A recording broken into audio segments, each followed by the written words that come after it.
बिस्मिल्लाहिर्रहमानिर्रहीम, अस्सलाम वालेकुम। Welcome to my YouTube channel. आप सब कैसे, उम्मीद है सब खैरियत से होंगे। आज मैं लेके आई हूँ आप लोग के लिए बहुत ही आसान सी, सस्ती सी और मज़ेदार सी, और जिसके फ़ायदे हैं बेशुमार, क्योंकि जितना कम मसालों की चीज़ हम खाएंगे उतना ही हमारे लिए फ़ायदेमंद होता है।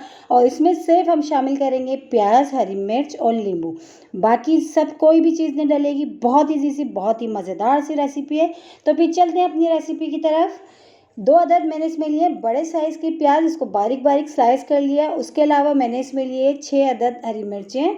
हरी मिर्चें दरमियाने साइज़ की थी। अच्छा, इसको मैंने इस तरह कट कर लिया। अगर आपको ज़्यादा मिर्च पसंद है तो आप इसमें बढ़ा सकते हैं क्वांटिटी। और इसमें हस्बे ज़रूरत नमक मैंने ले लिया। 1 अदद नींबू ले लिया, जो इसको हम बनाएगा प्याज और हरी मिर्च की सब्ज़ी को चटखारेदार सा, मज़ेदार सा। तो फिर चले बनाना शुरू करते हैं। सबसे पहले मैंने चूल्हे पे कढ़ाई रख दी थी, उसमें डाल दिया मैंने ऑयल। ऑयल अच्छा सा गर्म हो गया तो इसमें मैं शामिल कर दूंगी प्याज। जो मैंने 2 अदद प्याज ली थी, इसको मैंने थोड़ी देर फ्राई करती हूँ। बाज़ दफ़ा ऐसा होता है कि घर में कोई सब्ज़ी नहीं होती है और कुछ बनाना भी ऐसा है कि जो जल्दी से झटपट से जो है 10 मिनट में तैयार हो जाए, तो यकीन जाने प्याज और ये जो हरी मिर्च की जो सब्ज़ी है ना, बहुत ही ज़बरदस्त बनती है, बहुत ही मज़ेदार बनती है कि आप जो इससे पेट भर के खाना खा सकते हैं। और इसको वैसे आप साइड डिश के तौर पे भी इस्तेमाल कर सकते हैं। तो देखिए, प्याज को हमने थोड़ी देर फ्राई करा, अच्छा से इसका हल्का सा कलर चेंज हुआ, तो इसमें मैंने जो हरी मिर्चें कट करी थी मैंने वो भी शामिल कर दी। वो भी शामिल करके अब अच्छा सा मैं हरी मिर्चों को भी इसके साथ फ्राई करती हूँ, ताकि हरी मिर्चें भी अच्छे से फ्राई हो जाएंगी और प्याज भी। बहुत ईजी सी रेसिपी है। इसको आप दाल चावल के साथ खाएं या खिचड़ी के साथ खाएं, या वैसे ही आप इतनी मज़े की बनती है कि आप इससे जो पेट भर के खाना खा सकते हैं। और देखें कितनी ईजी सी और कितनी सस्ती सी और रेसिपी है, और झटपट तैयार हो जाएगी, ज़्यादा टाइम भी नहीं लगेगा। तो ये देखें, प्याज को हरी मिर्चों के साथ जो हम फ्राई करते हुए थोड़ा सा टाइम हो गया। अब इसमें शामिल कर देंगे हम नमक। हस्बे ज़रूरत हम इसमें नमक शामिल कर देते हैं। नमक डालने के बाद जो है मैं इसमें थोड़ा सा पानी डालूंगी, सिर्फ 2 खाने के चमचे बस। थोड़ा सा डालना है, ज़्यादा नहीं डालना।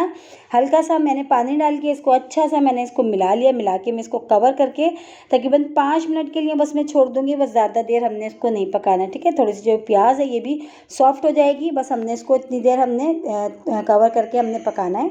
तो सिर्फ 5 मिनट से भी थोड़ी देर के लिए, बल्कि 5 मिनट भी बहुत ज़्यादा, मैं आपको बता रही हूँ, थोड़ी देर के लिए मैं इसको कवर करूँगी। तो इसको हम कवर कर देते हैं, कवर करके थोड़ी देर के लिए, ताकि इसमें अच्छी सी स्टीम में पक जाए, ठीक है। टाइम हो चुका है तो चले चेक कर लेते हैं। और देखिए, जो इसमें हमने पानी डाला था वो भी तकरीबन ड्राई हो चुका है, बिल्कुल भी इसमें पानी नहीं है। और हरी मिर्चें और जो प्याज हमारी बहुत अच्छी सी हो चुकी है। अगर आपको प्याज ज़्यादा अगर जो है इसको फ्राई करना है तो आप थोड़ी देर और कर सकते हैं। तो मैं जो हूँ बस इतना ही करना है, मुझे डन है ये। अब इसको और मज़ीद चटखारेदार बनाने के लिए हम इसमें जो हमने बताया था आपको, हम इसमें शामिल करेंगे नींबू। नींबू मैंने 1 अदद लिया था, वो भी मैं इसमें डाल देती हूँ। और ये बहुत ही मज़ेदार हरी मिर्च और प्याज की सब्ज़ी देखें सिर्फ और सिर्फ 10 मिनट में तैयार हो गई। बहुत ही आसान सी और मज़ेदार सी, देखें ये सब्ज़ी रेडी हो गई, और कम मसालों के साथ बहुत ही फ़ायदेमंद। जितने हम कम मसाले खाएंगे हमारी सेहत के लिए भी अच्छा है। और देखिए, इसमें ऐसी कोई चीज़ भी शामिल नहीं हुई जो हमारी जो है सेहत को नुकसानदेह हो।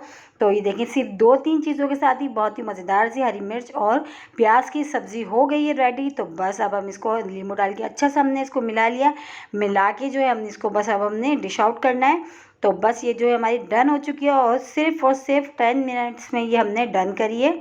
तो ये देखें, इसको आप चपाती के साथ खाएं, पराठों के साथ खाएं, दाल चावल के साथ बनाएं, खिचड़ी के साथ खाएं, या साइड डिश के तौर पे भी आप इसको इस्तेमाल कर सकते हैं। और जब घर में कोई सब्ज़ी मौजूद ना हो, यकीन जाने आप ये बनाएं और लंच में खाएं, बहुत ही मज़े की बनती है, इतनी मज़ेदार बनती है कि घर में सब खाना शौक से पसंद करते हैं। इसी के साथ ही मेरे चैनल पर नए हैं तो मेरे चैनल को लाइक करें, शेयर करें, सब्सक्राइब करें। कमेंट्स बॉक्स में ज़रूर बताइएगा रेसिपी कैसे लगी, और रेसिपी अच्छी लगी तो लाइक करना नहीं भूलिएगा। इंशाल्लाह ताला कल फिर हाजिर होंगी एक और रेसिपी के साथ। जब तक ये रखिएगा अपना ख्याल। अल्लाह हाफिज़।